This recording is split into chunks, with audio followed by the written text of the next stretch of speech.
newspapermen meet such interesting people. They know the lowdown, now it can be told. I'll tell you quite reliably off the record about some charming people I have known. For I meet politicians and grafters by the score, killers plain and fancy, it's really quite a bore. Oh, newspapermen meet such interesting people. They wallow in corruption, crime, and gore. Ting-a-ling-a-ling, city desk, full the press, full... Media Project is a half hour of commentary and analysis on what's going on in the news media. And we're very happy to have you with us as we have some experienced journalists guiding us through these conversations. I'm not supposed to say veteran journalists, right? Thank you. But thank you for your service anyway. I'm Rex Smith, formerly editor of the Times-Union. Judith Patrick is here, who is vice president of the New York Press Association, formerly editor of the Daily Gazette in Schenectady. Many years in that. There you go. Ira Fussfeld, many years in everything, right? I will see your many years and raise you many more years. Ira was the editor and became the publisher of the Daily Freeman in Kingston and its affiliated publications, now retired from that role.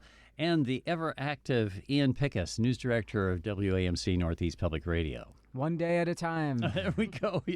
Well, that is exactly right. The great days in journalism are the days when there's a lot of news. Like you had a big election night just recently, which is always fun, right? That's true. I came up in the sports section, and the sports folks were always giving it to the news folks for being so dramatic about election night, because in sports, every night's election night. Oh. They go to overtime at 11 p.m. You still have to get the story in.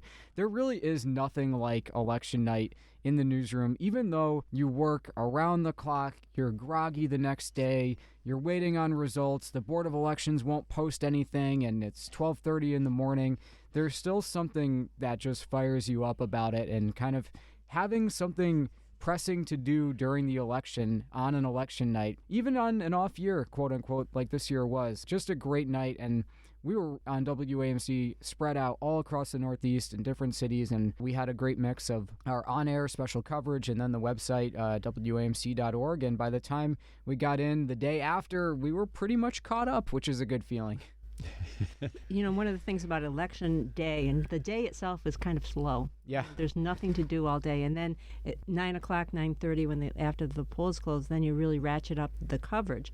One of the things I noticed this year is because so many newspapers have changed their printing, the next day's paper did not include election results. Right. They had to refer people to their website. So that was a dramatic change from my perspective. You knew that they weren't up late putting a paper together. They were up late updating their website, but it was a whole different ball of wax for newspaper traditional print readers. Underscores the limited value of the print publication, doesn't it? Well, yeah, I think it's been more recent than just this year where that problem that you describe happened. And I so looked forward to the paper the day after Election Day because there was so much information in it.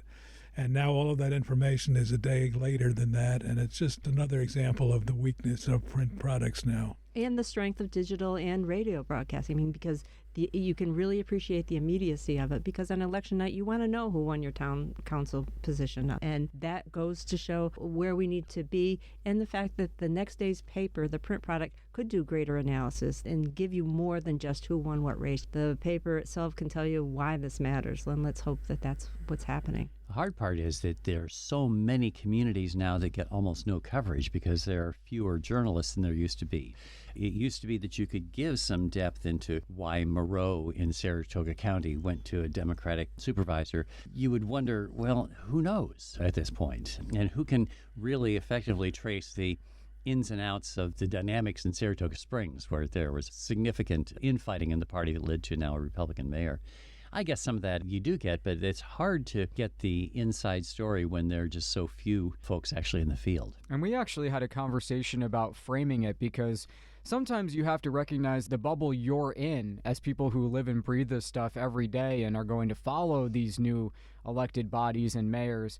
And we were writing a lead on something, and it said, several local races drew voters to the polls on Tuesday, and I said, I think we have to redo that because that's actually the opposite of what happened. Most voters didn't turn out as excited as we all were about these local races. And that's a big part of it. I appreciate the hesitation on analysis sometimes. I heard actually Domenico Montanaro of NPR News, the political editor of NPR, wisely refuse an anchor's request to leap to a conclusion. The question was, what do the election results here in this off year say about the presidential race in 2024? He said about as much as polls a year out say, which is not much. And I appreciate the fact that he didn't rise, well, this is really troubling for the Republican Party, which would have been an easy analysis to make and what some people did. But I thought that was thoughtful. And we don't do much of it.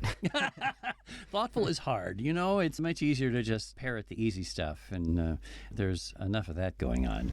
Well, you know, the other reason that people look forward to election night in the business was pizza. That's true. People who were not assigned to be working that night would come in for the pizza. Yeah. Do you understand that, listeners? That is, newsrooms tend to buy pizza for the staff that's working really hard and staying through the night. Well, basically to keep people staying hard and working. It made less sense to me because speaking of my newspaper, when we shifted from an afternoon publication to a morning publication, people would be working nights regularly where they had not been working nights regularly. So why would we have to reward them with pizza on election night when those were the hours you'd be working anyway? Tradition. But that's what a publisher thinks about when he looks at the balance sheet. Yeah, those pizzas were going to break the budget of the Daily Freeman.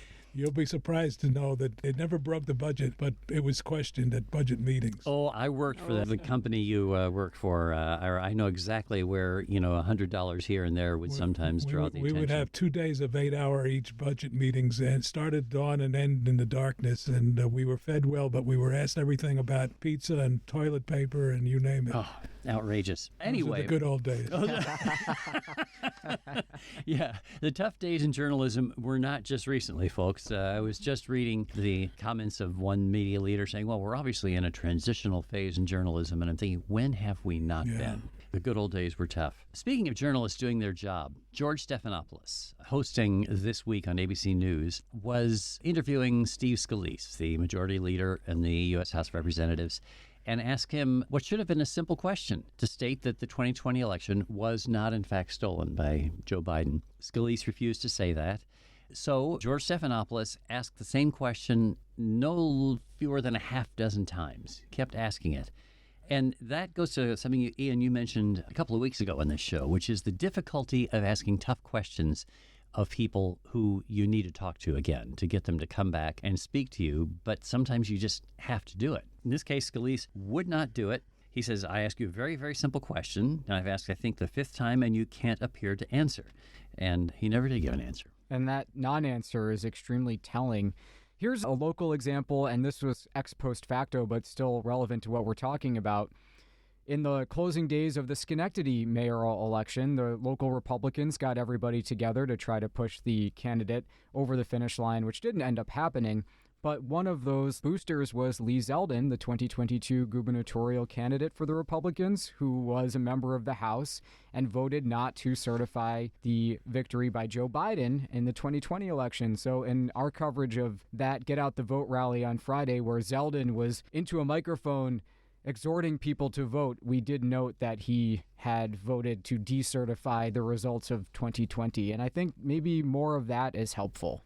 Absolutely. To put stuff in context, to hold people to account for the votes that they have cast when they might be hoping that you would forget about that kind of thing. Exactly. So you're George Stephanopoulos, and you've just grilled Scalise asking the same question that was not answered. Do you have him back on down the road? Let's presume he wants to come back on. He might not if he felt he was going to be grilled like that. Should you reward him by having him back on? Good question. Giving him the exposure that ABC would give. But you kind of have to, don't you? He's the majority leader of the House. That's why you have to hold him to account by asking the question, because you have to bring him in. But if he doesn't answer the question, where do you end up? I don't know. I mean, yes, he's the majority leader, but if he's not going to answer your questions or not going to be forthcoming, screw him. But I've never known any politician to actually really answer the question.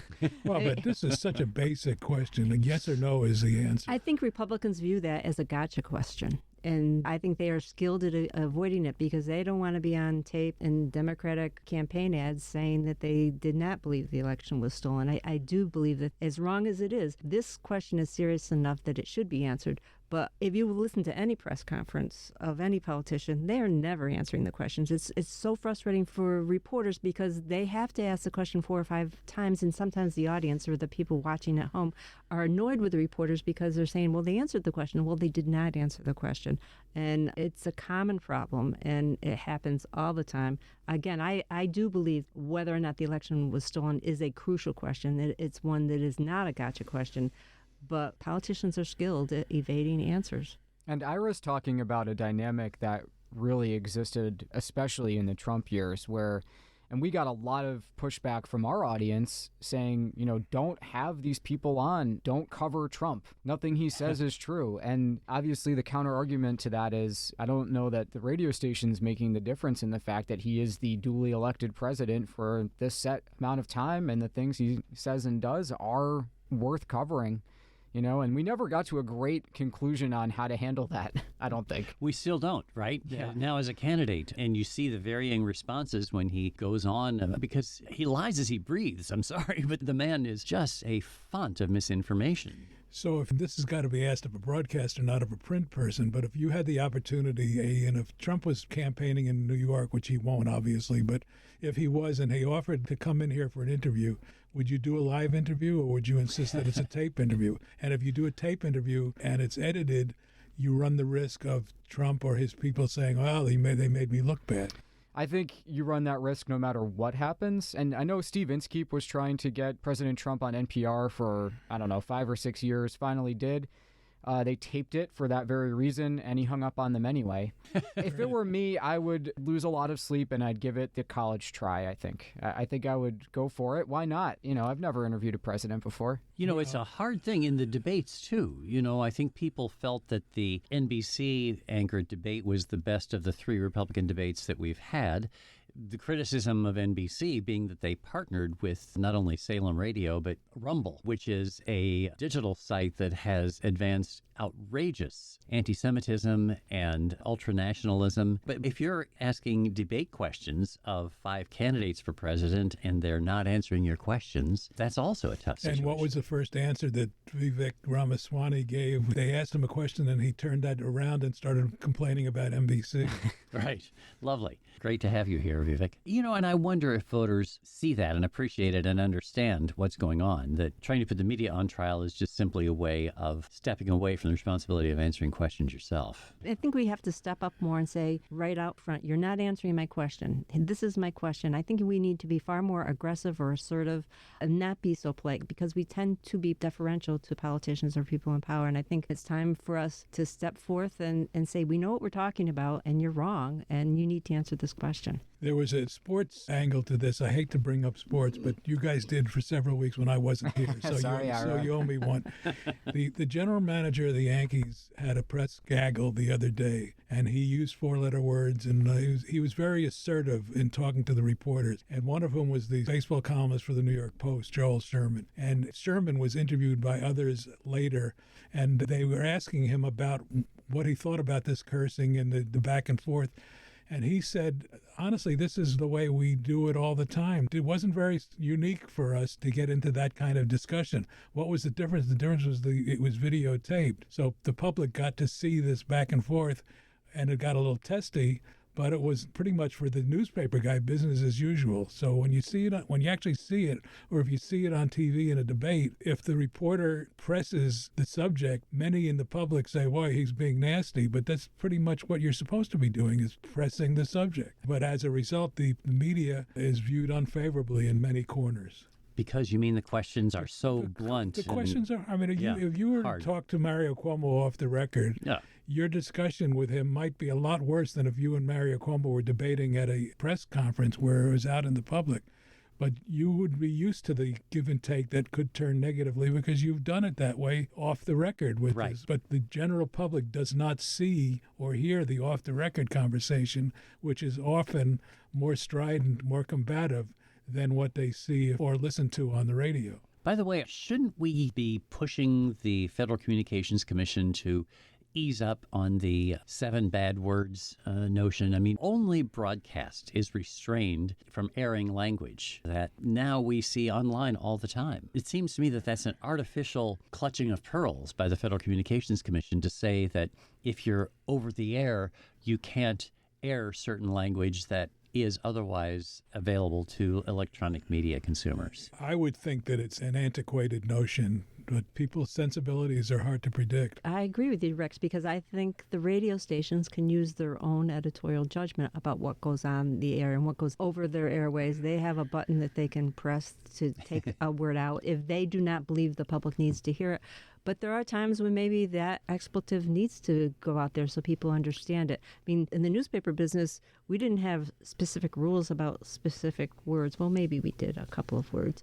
But we used you would never let the S word, much less the F word, get by, both of which. You know what? There was a local band whose name had the F word in it, and we had to have a huge debate about whether or not we even promote the band because it had this word in it. And we had a Times Union reporter who published a book that had the S word in the title. Now, how do you appropriately cover the book?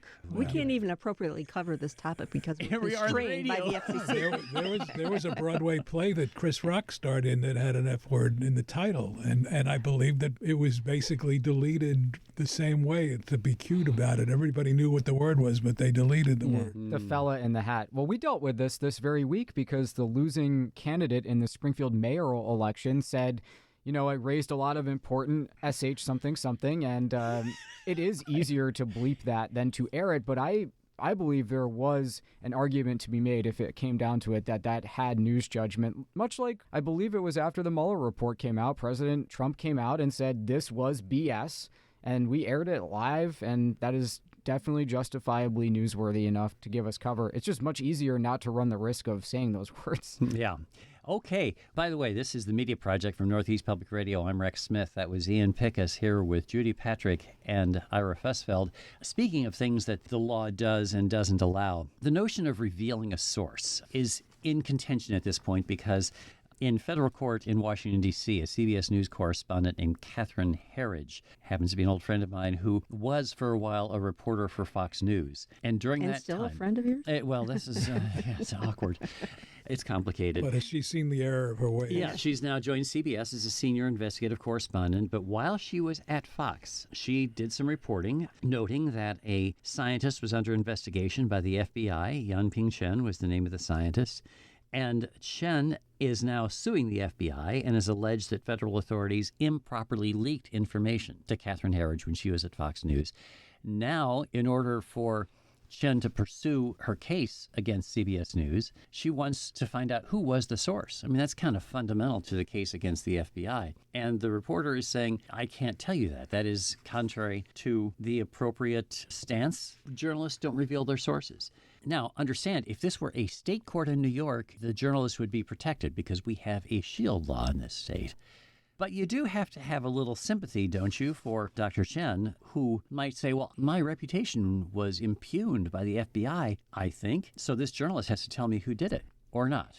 Do you feel comfortable with this? You can see, I mean, Floyd Abrams is in this story, the eminent First Amendment attorney, and yeah, it's all about precedent. It might be separate from this question in particular because we can't have journalists being compelled to turn over their sources when the story gets a little hairy. We just can't. And the reason we can't is because once that happens, people will be far less likely to become anonymous sources for the reporters down the road. And oftentimes, the most important sensitive information comes to us under the protection of anonymity. People are afraid what will happen to them if they reveal information that people want to keep secret. So our ability to protect our sources is paramount. Even the Biden Justice Department has backed off on efforts to force reporters, to compel reporters to reveal their sources. There's a memo on file that says, if there's terrorism involved, if there's immediate public harm involved, if there's no other way to get the information, there has to be a really strong, compelling reason,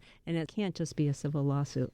Agreeing with all of that, I think that we would all acknowledge, however, that using anonymous sources has hurt our credibility and the trust that the public has in the media in general, that people just don't believe us and they believe we're making up these unknown sources.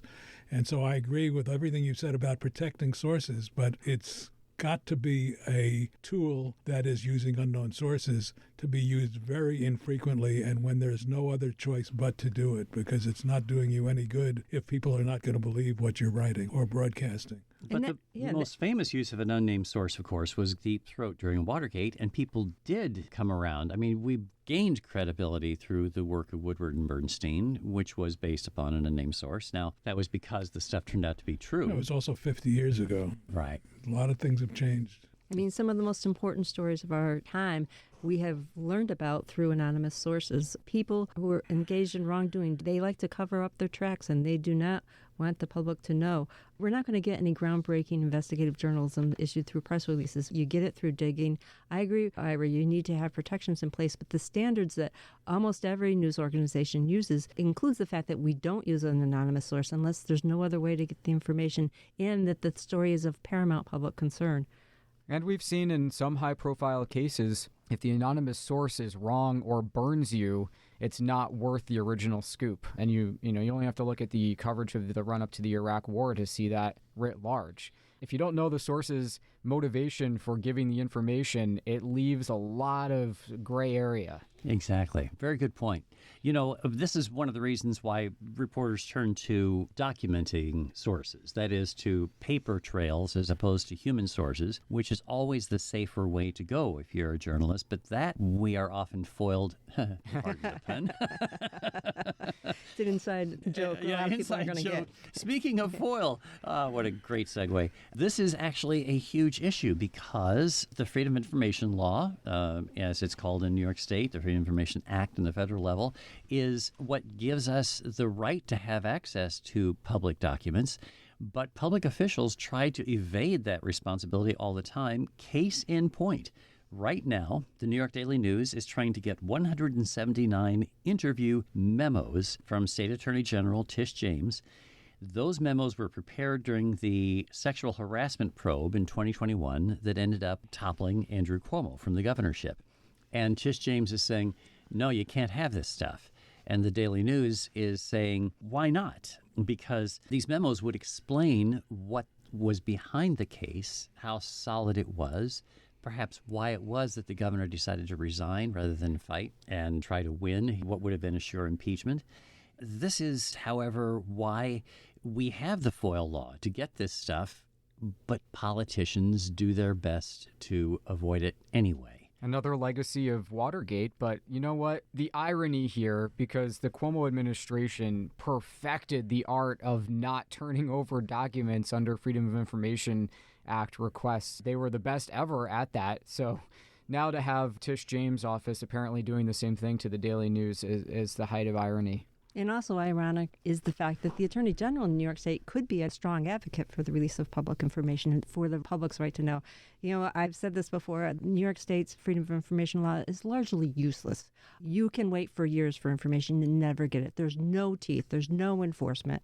The only recourse most reporters, any member of the public has, is to go to court and spend thousands and thousands of dollars on the chance that you might be able to get the information far after the moment when you actually need it to write a story. So we need to take a much harder look at the existing law in New York State, what its weaknesses are, and fix them if we really care about the public's right to know how our government operates. There ought to be a statute that requires the digital availability of documents. It's technologically possible at this point for government to voluntarily put everything available online. Of course, Ian is smiling here. It's not going to happen, right? Put the budget online. Put your payroll online. There are 1,000 things they could put online, and they have the capacity to do it. And the technology is simple enough now where they can. But instead, we will have to write a letter and to ask for something as simple as a budget or a proposed budget or the rationale for a particular contract. It is outrageous at this point that there is so much hidden, and it's gotten worse in the last 20 years rather than better. Speaking, you mentioned 20 years. I mean, I'm getting deja vu all over again. I can't believe how many years I've been thinking and talking and writing about this subject, and it's still pretty much where we were all those many years ago. Well, here's another one, Ira. Cameras in the courtroom. Yeah. Think about that. That was an issue 40 years ago. It remains. Yeah, and there was no cameras when Trump testified the other day. So for all we heard, he made quite a circus out of it, and there were no cameras in the courtroom. So had there been cameras, would it have been even worse? This is in particular case in point with the federal trial upcoming on the January 6th charges, an effort to subvert the election. That would be a moment, I can't imagine something of greater public interest than the potential trial of a former president on subversion. And there are no cameras allowed in federal court. Nor the Supreme Court. There's a consortium of news organizations urging U.S. District Court judge to make an exception to the rule barring cameras in the courts. I just had a conversation last week with local district judge May D'Agostino, who said she could not imagine the circumstance under which she would feel that she had the authority to grant that kind of a request. Wow. So the question is, would a district judge in D.C. feel any differently about that? It's still hard for me to fathom the rationale for keeping the cameras out of the court. I've heard it again, we don't want to make our court proceedings a circus. Well, it sounds like some of this Trump civil trial was a circus anyway. It didn't need cameras in there to facilitate that. I think the public has a right to see how our system of justice functions, especially at a time when you have the former president assailing the system of justice as rigged and wreaked. Well, let us see. But as we know, that probably will not happen. That'll have to be the last word. That's Judy Patrick. By the way, folks, next week's show will feature a guest, which we don't usually have, Anna Wolf, who is from Mississippi Today, a not-for-profit newsroom down in Mississippi, who has won a Pulitzer Prize for investigative reporting for a remarkable investigation of the misuse of federal welfare funds that implicated the governor and the celebrity quarterback Brett Favre. Anna Wolf, by the way, is going to be appearing Tuesday, November 14th at 6 p.m. at the Linda, the WAMC Performing Arts Center, where she's going to be receiving the Nellie Bly Award. And after it was decided that she would get that, she won the Pulitzer Prize. So she will join us on this show at this time next week. But between now and then, Tuesday, November 14th, you can join us at the Linda, 6 p.m. Tuesday for that. That's all we got time for. Judy Patrick and Ira Fussfeld, Ian Pickus, and I'm Rex Smith. Thanks to our producer, David Gustina, and to all you folks for joining us this week once again on The Media Project. It's wonderful to represent the flag. The Media Project is a national production of WAMC, Northeast Public Radio. This week's projectors include former Times Union editor and current Substack columnist of the Upstate American, Rex Smith, Judy Patrick, former editor of the Daily Gazette and vice president for editorial development for the New York Press Association, Ira Fussfeld, publisher emeritus of the Daily Freeman, and WAMC news director Ian Pickus. You can listen to the Media Project anytime at WAMCpodcast.org or anywhere you get your podcasts. I'm your producer, David Gustina. Thanks for listening. Get those readers, get that payoff. What a headache, what a mess. Oh, publishers are such interesting people. Let's give 3 cheers for freedom of the press.